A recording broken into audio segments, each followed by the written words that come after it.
श्रीराम समर्थ. सद्गुरू श्री ब्रह्मचैतन्य महाराज गोंदवलेकर यांचे प्रवचन दिनांक 25 एप्रिल.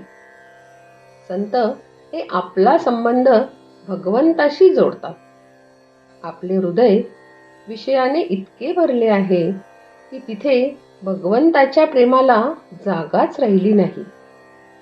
बरे, भगवंताचे प्रेम मुद्दाम तिथे घातले तर ते आत न राहता बाहेर पडते आणि वाऱ्यावर उडून जाते.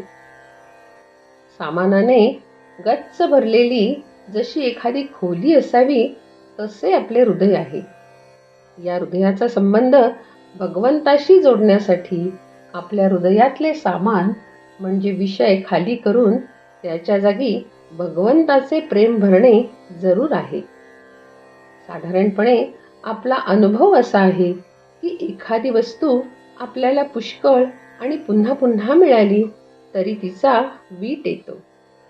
म्हणून जी वस्तू आपल्याला कितीही मिळाली तरी तिचा वीट येणार नाही अशी वस्तू आपण मिळवावी.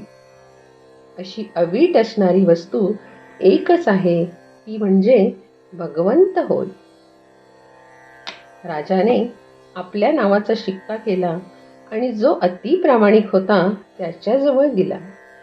त्याप्रमाणे भगवंताने आपले नाम संतांना दिले. त्यामुळे संत जे करतील त्याला मान्यता देणे भगवंताला जरूरच आहे. आपण आणि संत यांच्यामध्ये मनुष्य या दृष्टीने फरक नाही.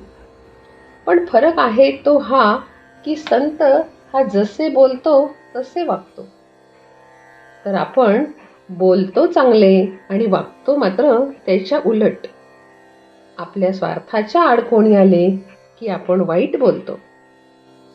ज्याच्यावर आपण प्रेम करतो त्याच वस्तूवर दुसऱ्याने प्रेम केले तर आपण त्याला नावे ठेवतो. आपण नुसती नीतीची तत्वे जेव्हा सांगतो तेव्हा अगदी चांगले बोलतो, पण वागताना मात्र उलट वागतो.